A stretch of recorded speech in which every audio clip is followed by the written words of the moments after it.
Hello EFD squad and welcome back to Continental Club, where we discuss the hottest topics in European football and selected by you because we care deeply about your opinion.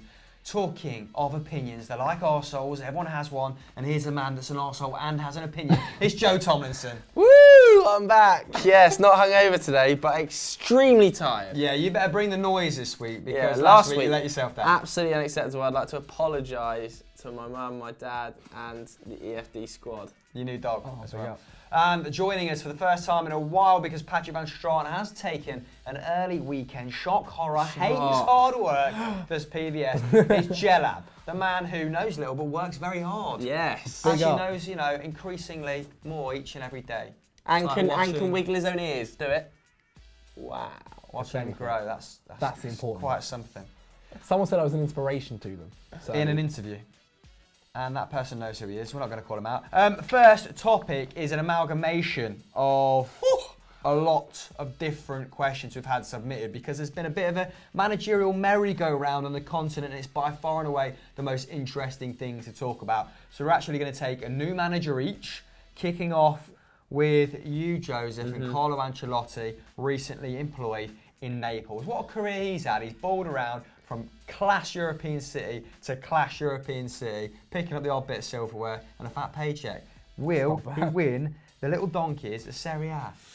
I just don't think it's enough to win them a Serie A. But I don't think any manager on the planet could win them a Serie A right now. I think Juventus are too strong. Maybe Pep Guardiola could go in there and do some madness, but I don't know. Juventus are just so strong, aren't they? Look, Carlo Ancelotti comes in with massive pedigree, probably for that squad, the biggest manager that's ever taken charge of them. A few of them will be really excited. A few of them, I don't know. I think that he's going to struggle to keep hold of. I don't know whether Jorginho's still going to be there. He's been heavily linked to Manchester City in the summer. He'd be a massive loss for them. Yeah. Lorenzo Insigne also linked to Premier League side. So is Kalidou Koulibaly. I'd be surprised if he goes in with a full squad, the same squad that was there last year. So they are going to lose a few of their star players. They're also going to lose that style of football that Maurizio Sarri brings, and was so excited and saw them finish on such a good points tally. I think 90 plus points, the first Serie A side ever to finish on 90 plus points and not win a Serie A title. So it's going to be a big change. He obviously brings a lot of freedom to his sides. He brings a lot of man management skill, but maybe a little bit less tactically. That's obviously what happened at Bayern Munich when he took over following Pep Guardiola. He brought a lot of man management skills, but a lot of the players kind of felt like, what's happened to all the training? He was a bit more relaxed, wasn't he? Yeah, what's happened to the fire and the energy behind the scenes? And I think that's what Maurizio Sarri has brought to them. So it's going to be a big change for a few of the players. What I will say is he's an excellent tournament manager.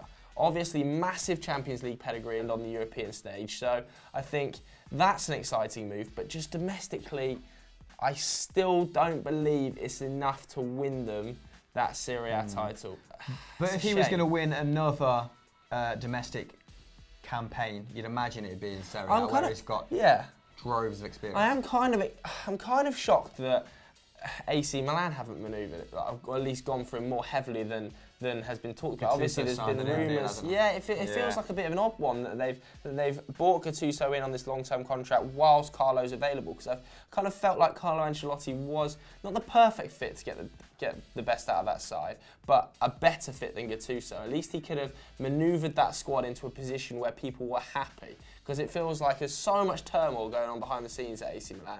Carlo seems like a very calming presence. Did very well at PSG, calming a squad down. Same at Real Madrid. His win rate across Europe, I think, is above 50% if you combine all of them. I think at Bayern Munich it was around 75%, which is just obscene. Crazy. Real Madrid was above 70% as well. So obviously a top-class, top-pedigree manager, but not enough to win the Serie A for me. But the outgoing Maurizio Sarri is way more exciting to talk about, I think. Yeah.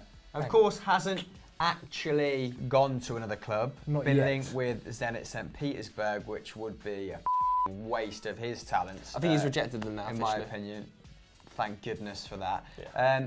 But as a Chelsea fan, the links go on and on and on. He seems to be the strongest candidate so far. However, he's also been linked to Spurs and AC Milan, as you said. Poch's just signed a new deal. Yeah, so it won't happen there. But Chelsea basically seems like the only destination he can go to, and as a Chelsea fan, I can't really complain. If he got us playing Napoli's football, it would be great. Watching us play decent football and not have to sit back and defend and then go on the counter-attack. However, he has to be there for at least 2 years before we can start playing that. There's no way he can join the squad that we have now and get us playing that kind of football. Plus, whether he'll get his transfer targets. Again, we saw the whole reason Conte looks like he's left is because he's not got his way with his transfer targets, where he goes for one player, Chelsea come back and say, no, you can't get him, and then we end up with Alonso, which worked out however we wanted Alexandro first.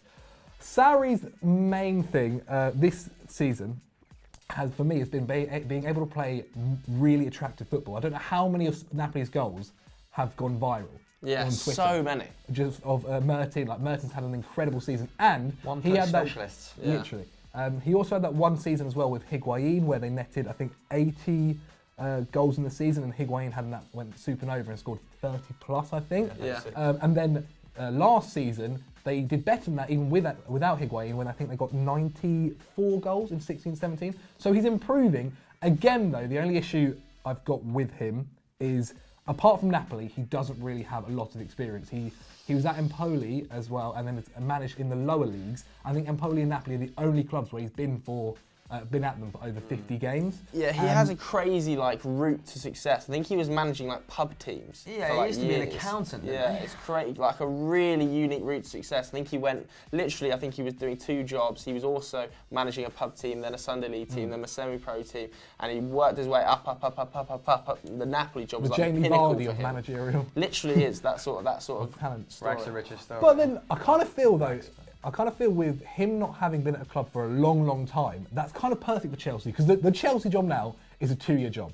That's it. I think the board is that strict that it drives managers crazy. It's how Mourinho's left. It's how we basically have one season where we're very successful, the second season we're not, and then the manager leaves, basically. That's how it's worked since we've won the Champions League. Roberto Di Matteo, Jose Mourinho, now Conte. But then again, Conte could surprise us all and stay next season. Do you want him to stay? That'd be quality. He's clearly just down tools for the last 3 months, and if he stayed, that'd be hilarious. And if he was to stay, what needs to change? It's a big question, but equally, like you just said, I think if Chelsea's job is so short term, then is that going to put off someone like Sarri, whose style of football is a total gear change, like you said, from the football they're playing current and the way the squad is orientated. If he's not going to get that time and he's not going to get his players to implement that style of football quickly, then that might put him off. Like you said, though, short jobs, top jobs are few and far between at the moment. Exactly. And I think if he came in though, he could certainly. It'd be interesting to see what he did with Eden Hazard, whether he could reinvent the Belgian as a sort of second striker rather than a sort of wide talent like he did with Lorenzo Insigne and Dries Mertens. I was going to say my only other worry as well is I think Chelsea have such a great academy, and Sarri's squad at Napoli's average age was 27. So I don't feel we'd be getting any of our youth team into that squad. He'll be buying older players. We've already been linked to Higuain, but I think that's more of just we've linked to Sarri, so Higuain because he had a good season under him. But then you've got people like Loftus-Cheek who are going to come back from the World Cup, and realistically, they need to be getting into that. He needs to be getting into that Chelsea first team or getting sold. Yeah, but no Chelsea manager in the last 8 years has really had an emphasis. Thomas Tuchel would have been amazing on youth. So I mean, Chelsea's again would have been a big gear change. Though Tuchel to Conte is a big gear change. I feel anyone's really a big gear change. I actually think now a lot of top clubs will be wishing that like Arsenal probably should have employed Tuchel last 100%. year. People will be wondering, have we jumped the gun now? Sarri's free. But let's move on to Lucien Favre, because he's Borussia Dortmund bound after leaving Nice. Apparently Patrick Vieira is going to take over at Nice, so it'll be interesting to see how that pans out in the south of France. But yeah, Favre has a lot of experience in the Bundesliga, doesn't he? 8 years, in fact, 2 at Hertha Berlin and 6 at Borussia Mönchengladbach. Did a great job at Nice, took them to Champions League qualification, and he managed to, more impressively, tame Balotelli along the way, who actually scored 43 goals in 66 appearances under his stewardship. And it's the first time, I think, Balotelli, who's turning 27 this year, has ever scored 20 plus goals in a single campaign. So he finally made good to an extent, on the talent that Balotelli has very clearly had all of these years. So top man manager, potentially dealing with a personality like that to a great degree of success. He took Borussia Mönchengladbach to third in the Bundesliga as well, so has pedigree there. Dortmund will be looking to re-establish themselves as a Champions 100%. League side in the Bundesliga, and he will have a lot of good young talent at his disposal at Dortmund, namely Pulisic, who we all love, and he's successfully implemented young people into Nice's team this year, like Alan Saint-Maximin, who got 3 goals, I think, and 7 assists. Not bad for him, a little bit of a breakout season. And he did the same at Gladbach with Marco Reus and Ter Stegen, actually. Oh, okay. So he has a bit of a history with bringing on prodigious young talent. Although he has been cagey when things haven't gone his way. Look what he did to Luc de Jong at Borussia Mönchengladbach, and that was because he didn't quite fit his style of play. Now, what his style of play at Dortmund will be, I'm not quite sure, because at Nice it hasn't been the most expansive when I've watched them. They tend to hit a lot of people on the counter, and that is why, you know, people like Sarri, who else? Player. He's been quite dependent on sort of individual performances, a little bit of pace, and yeah, at points this season they did struggle. I think they actually found themselves. I think they went 8 games without a win at the start of the season and actually found themselves bottom place at one point, but he turned it around. He's got a bit of a history of that, though, because I remember when he left his job at Mönchengladbach, I think he finished third, and then he lost 9 on the bounce. Left under a cloud, season, so there is, he has got sort of, that penchant for, just kind of falling off a cliff a little bit. But I don't mind this. Football obviously favours sort of a possession-based system. His teams have averaged around 57% possession whilst he's been at the helm, and this season Nice have been nice and precise with their passing. Not the most interesting stat, but an 88% pass sack. But is he the man to take Dortmund back to sort of 11-12 levels that they were displaying under Jurgen Klopp? Thomas Tuchel, very good manager, had a very good run there, only won 1 DFB Pokal, didn't he? Didn't manage to wrestle that control back from Bayern, and he was much more in tune with Klopp, and he actually took on Klopp's methodology and kind of furthered it and managed to reinvigorate the side after he had that season where they finished 7th, was it? I'm not sure if Lucien Favre is the man to do that yet again. He might steady the ship. He might be a little bit more inspiring than Stöger, but he's not averaged a win percentage of over 50%, which if you're gonna win a Bundesliga, you're gonna have to do against this Bayern Munich. I think the last time he did it was averaged such a percent was for Zurich. Not exactly the most competitive league, but it'll be interesting to see how he does. Guys, who do you think is going to fare the best out of the new managers? Is it going to be Sarri if he goes to Chelsea, Ancelotti obviously nailed on at Napoli, or Lucien Favre at Dortmund? Let us know in the comments below. Or the poll. Yeah, put a poll up there. Why not? Both, innit? Before our big match preview, me and Joe filmed a very special segment for you where we analyse your Sunday League bangers. Over to me, wearing a very special mustard number.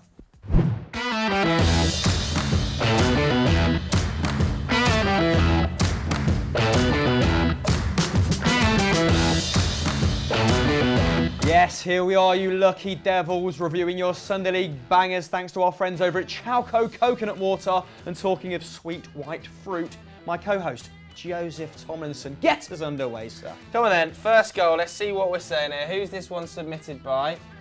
It's by Charlie Lord. Lordy, look at the pitch. The most Sunday League affair I've ever seen. Look at this area in the back. I mean, what's happened in there? Dead no space. one knows. Absolute dead space. The keeper's all over the place already. Oh, wow. That is not a great goal. That is not a great goal. Let me go back and just do some top-level Monday Night Football style analysis on this clip. Terrible back pass by 14 to start with. It's a bouncer, it's a bobbler. It's not what you want at Sunday League. Number 2. Why is Martin Keown between the sticks? Editor, zoom in on his boat, because that is clearly Martin Keown in goal. Max Branning on the touchline. He's turned up in a high-vis jacket just to watch Gary Taylor-Fletcher towie home a worldie. Well, already I'm marking this down because it looks like it was filmed on a potato. But that is some thwack. Who's this? Gloucester FC's very own Xabi Alonso. What I like most about this is the way the referee gets out of the way so quickly. Look at this. Look at that. Look at that sidestep. He's definitely done a bit of salsa on the side. Strictly Come Dancing, coming to you soon. Strictly Come Bangers, mate. I'll give this an 8 out of 10. Our first free kick, right? The first thing I'm noticing here is that the ref's wearing a high-vis jacket. What's happened? He's been drafted in, and fair play to him. 100%. Because, you know, no one comes to Sunday League to be roped in last moment, do they? I'll be honest, where have they got it from? 100% this is one of the players. You know. Here we go. Good stuff. Oh, that lovely. is an absolute That is beauty. Adriano on PES 6 sort of material. Absolute rocket. And as you can see, real professional referee work here. Points back to the halfway line. He's done this before. He's been roped in before. You can tell 100%. He's probably the worst player on the team. Can you, They've got Billy. Get the high vis on, son. So these guys take it seriously. They're serious Sams.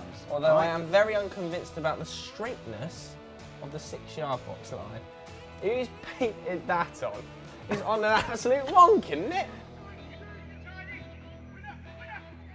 Headed it out. Doesn't matter because Oh my word, it's a bullet. Do you know what though? zing. We've got a problem here. We've got a major issue. This could well be doctored footage. I'm going conspiracy theory here. Watch the man wander across screen just as the ball leaves the boot. Here he comes, covering the strike perfectly. Now, the coverage of the strike intimates to me Ran its back, baby. you don't know what happens between this moment. The ball could be up here, and they've doctored this. Not having it. Conspiracy theories for me, eh?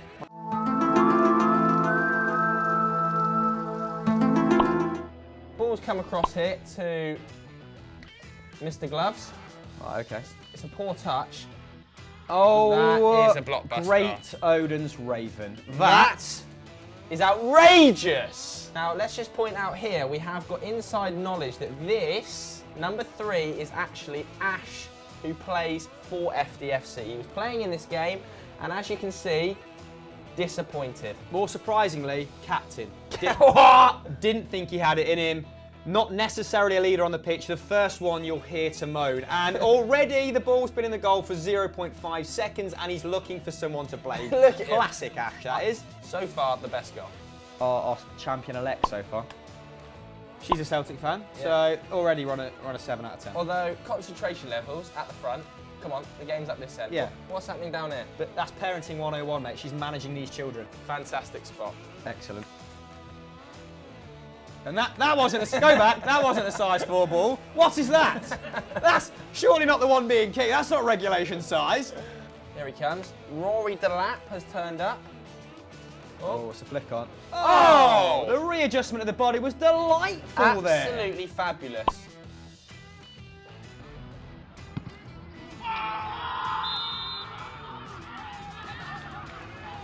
So here we've got Abdi Sharif, plays central midfield for one of the Liverpool youth teams. The ball is also being fed in by another youth team player, and on the touchline, the first teamers.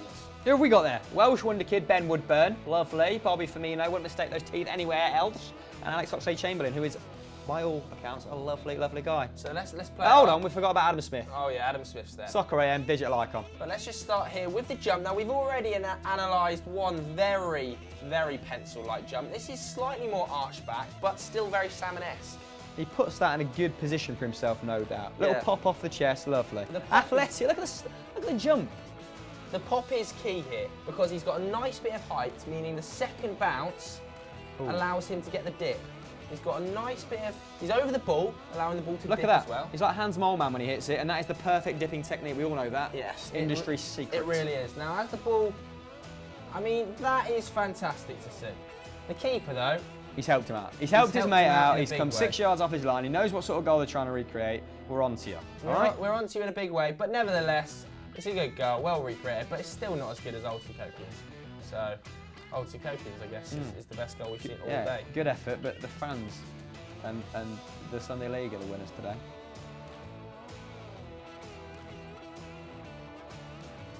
So there we have it, that was our analysis. Old Socopians are all winners. Do you agree? Let us know in the poll just above there. And if you don't, let us know in the comments below why and who's your victor today.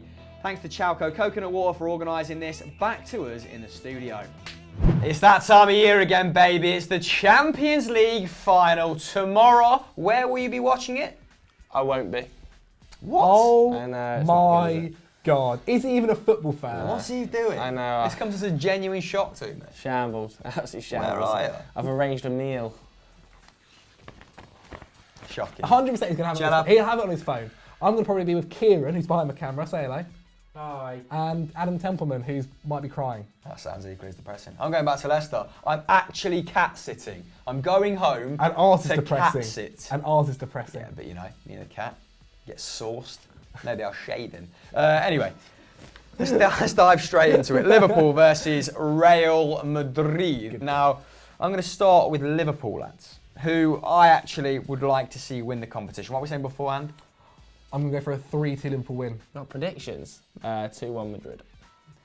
Yeah, I'm going to go 2-1 Madrid. I want Liverpool to win it. But let's have a little look at Liverpool going into this final, because they're not exactly coming in to it on the back of scintillating form, are they?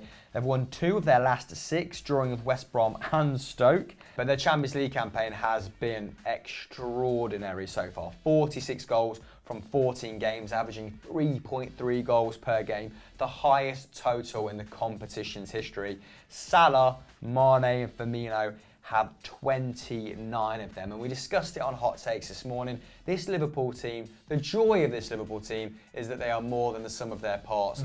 Cristiano Ronaldo, top goal scorer at the minute in the Champions League with 15, but their next highest top goal scorer, Karim Benzema, on 4. Flipping Cenk out. Tosun got 4 for Besiktas, mate. So, you know, recycled that point from Hot Takes, but it's okay because this goes out beforehand. Speak to me a little bit more about Liverpool. Well, there were rumours about the main man, Mohamed Salah, before the game that he was going to be fasting due to Ramadan for the match. However, it's come out that he isn't going to. He's going to be eating. He's going to be doing all the preparations everyone else is in the squad, because I think the Liverpool doctors advised him to, which is the smart decision, I think. You'd rather be playing the match on a full stomach. However, he needs a hat-trick against Madrid to level Ian Rush's record of 47 goals in a single season, which is unlikely, but I would not bet against Well, him. he left it to the last day of the Premier League to break that record, Literally. didn't he? I would love him to score a fucking so hat-trick good. against Real Madrid. However, as we've said, he's not just the only man there at Liverpool. Firmino has 27 this season and Mane has 19. So Madrid will have to keep an eye out on all 3 of the attackers, not just Mohamed Salah, who I do feel Marcelo might keep in his back pocket partially, because Marcelo's had an incredible season this year. Anyway, Marcelo hates defending, bro. yeah, but look, Zidane will give him a word in the year. No, but anyway, Liverpool though are missing a few players. They're missing Matip, who arguably isn't actually that much of a problem because he wasn't really playing in the Champions League, and Oxlade-Chamberlain, who I do think is the problem. He was really good against Manchester City before his injury. He scored that absolute screamer of a goal. But Chan can feature, so he can maybe play a bit more defensively and maybe let Henderson go forward a bit more. Their midfield 3 is definitely going to be Wijnaldum, Milner, Henderson. Giorgio. I don't think Emre Can's going to be anywhere near the pitch. Yeah, and Wijnaldum, I imagine, will be the most advanced of them. Jordan Henderson never goes past the halfway line, and Jimmy Milner will just be Jimmy Milner. I think that is The best creator ever in a Champions League campaign, mate. He does what he wants. I actually think that is the problem area for Liverpool, though. That central Milner? midfield. No, the central midfield. I think the central midfield battle is going to define who wins this game. Mate, they battered Liverpool with a totally Brexit midfield. Totally, but Alex Battered Liverpool, Oxlade-Chamberlain battered was was a big part of that. He really was. I also think that it's been much talked about the front 3, hasn't it, for both sides? Who's going to play for Real Madrid, and obviously how good Liverpool's are. But I think the central midfield area is where generally the Champions Leagues are won and lost. And I think that if you could put a midfield that is a disaster for Liverpool's midfield up, it would literally feature Modric and Kroos. Ice cold under pressing pressure. Sang-froid. So calm and so experienced. They should be able to pass their way out of any trouble. I think They're going to be under a lot of pressure. what I will say, a they've lot got of high pressure players from who are Liverpool. adept at breaking the press, Yeah. haven't they? Isco. What I will Modric. say though is that we can definitely expect goals. Having yeah. said that, it's going to end up 0-0. But I think that Real Madrid's defence is a little bit shaky, as is Liverpool's. I think Real Madrid only kept 2 clean sheets in their last 12, but equally are averaging 2.5 goals a game in the Champions League, which is very impressive too. So should be fireworks. Yeah. Which probably means it's going to be 0-0. I mean, and we also talk about Real Madrid's, Liverpool's front 3. Real Madrid now, after Gareth Bale has displayed, I think he scored 6 in his last 5, displaying great form in El Clasico at the end of the La Liga season. Could be his last game. The La Liga season, at the end of La Liga season. I'll get told off for that in the comments. They could theoretically play any one of this front three. Benzema, Ronaldo, Bale, Asensio, Vasquez. You don't start Vasquez, but Zidane. Why do you not start Vasquez? I think Vasquez might start. Starting against PSG to great effect. That was Vasquez and Asensio, and they pressed the life out of PSG. Yeah. I think he'll go. I think he'll play 4-3-1-2. Isco. And I think it might be Isco. I think it's going to be Gareth Bale. I think he's going to use Gareth Bale because I think he's going to pin Robertson back in that corner. That's the only thing. Robertson could be the other key thing for Liverpool.